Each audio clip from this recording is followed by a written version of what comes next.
बच्चों स्वागत है आपका इस वीडियो में।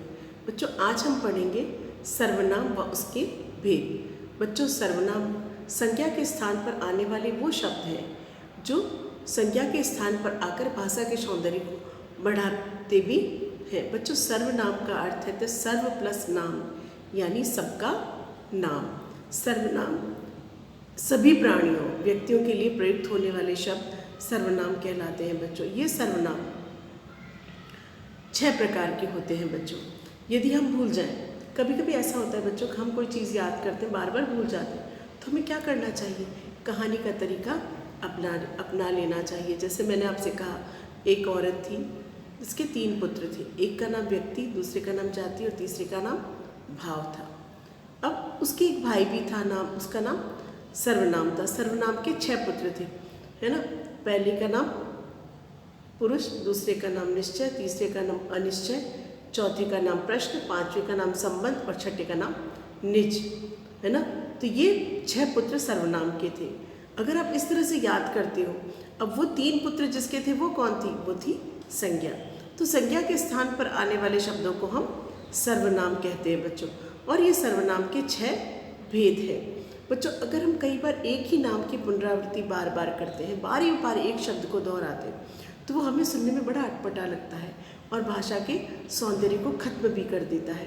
तो इसलिए हम क्या करते हैं, उसकी जगह अलग अलग शब्दों का प्रयोग करते हैं। जैसे आपको मैंने कहा रजनी अपने भाई देवेश से बहुत प्यार करती है।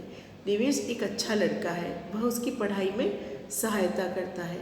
वह उससे हमेशा कहता है मैं पायलट बनूंगा, तुम डॉक्टर बनना। बच्चों इसमें रजनी के स्थान पर अपने, उसकी, उससे, तुम तथा देवेश के स्थान पर वह, मैं शब्दों का प्रयोग हुआ है। जबकि इससे पहले बच्चों लिखा हुआ था देवेश रजनी के भाई से बहुत प्यार करती है। देवेश एक अच्छा लड़का है। देवेश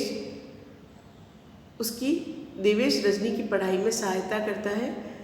देवेश रजनी हमेशा कहता है देवेश पायलट बनूंगा और रजनी डॉक्टर बनना।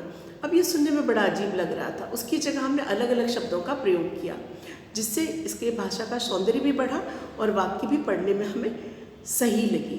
तो संज्ञा के स्थान पर आने वाले जिन शब्दों का प्रयोग किया जाता है उसे हम सर्वनाम कहते हैं बच्चों। जैसे मैं, वह, तुम आदि, है ना। अब ये सर्वनाम शब्द 6 प्रकार के हैं, जैसे मैंने आपको बताया।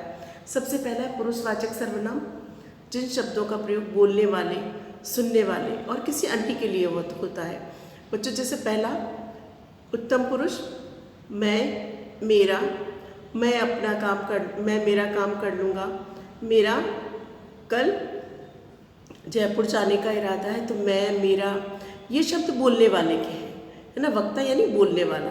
दूसरा होता है श्रोता, सुनने वाला, जिसमें क्या होता है, बोलने वाला सुनने वाले को कहता, श्रोता को कहता है कि जैसे तुम कल जयपुर जाना, है ना, तेरा ये काम हो जाएगा, तुम कल विद्यालय आना। इस तरह के जो शब्द हैं, है ना। और एक तीसरा होता है अन्य पुरुष। अन्य पुरुष में क्या होता है, किसी तीसरे के बारे में बात की जाती है।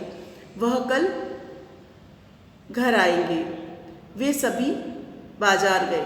तो किसी अन्य पर्सन के बारे में, किसी थर्ड पर्सन के लिए बारे में बात की जाए उसे हम अन्य पुरुष कहते हैं बच्चों, है ना। दूसरा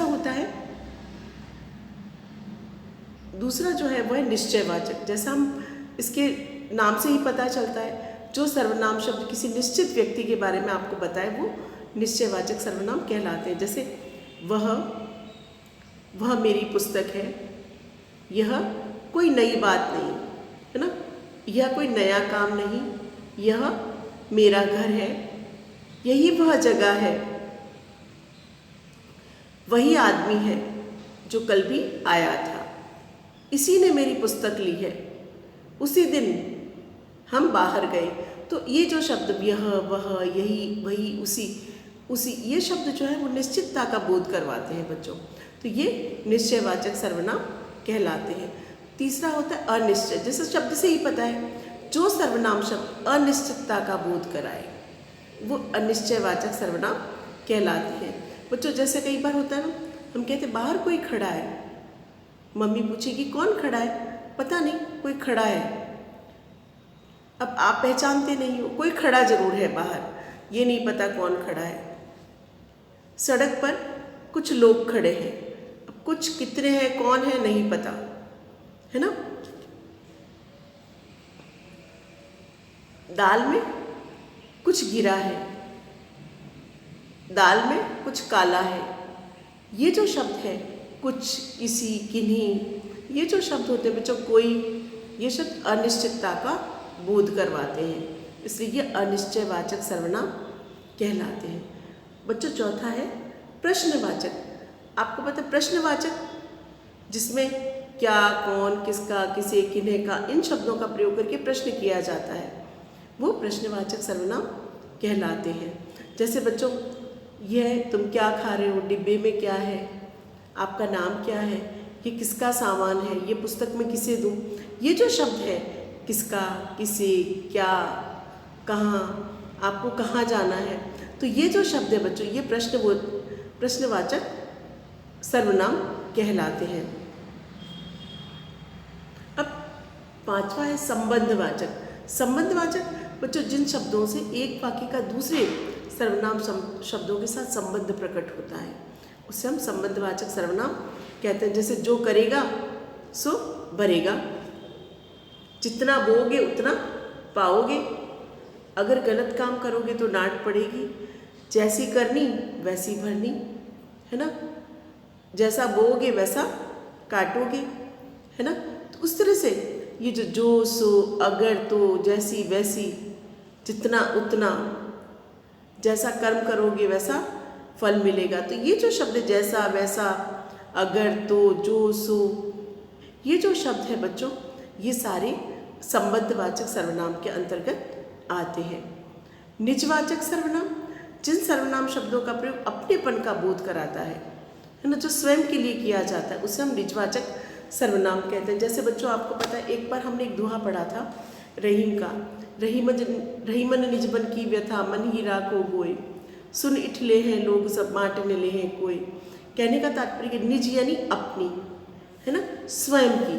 तो कहते हैं जो स्वयं के लिए जिन शब्दों का प्रयोग हो उसे हम निजवाचक सर्वनाम कहते हैं। जैसे वह अपना काम स्वयं कर लेगा, यह चित्र स्वयं बनाया है, मैंने यह चित्र स्वयं बनाया है, वह स्वयं ही चला जाएगा यानी वह खुद ही चला जाएगा, हमें अपना कार्य खुद ही करना चाहिए या वह खुद ही चला जाएगा, वह अपने आप चला गया, वह अपने आप आ गया, उसे आप ही करने दो।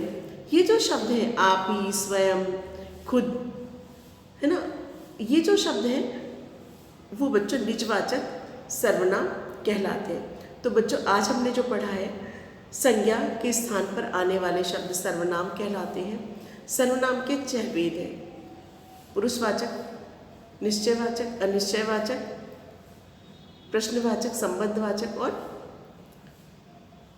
निजवाचक। अब पुरुषवाचक के 3 भेद हैं, उत्तम पुरुष, मध्यम पुरुष व अन्य पुरुष।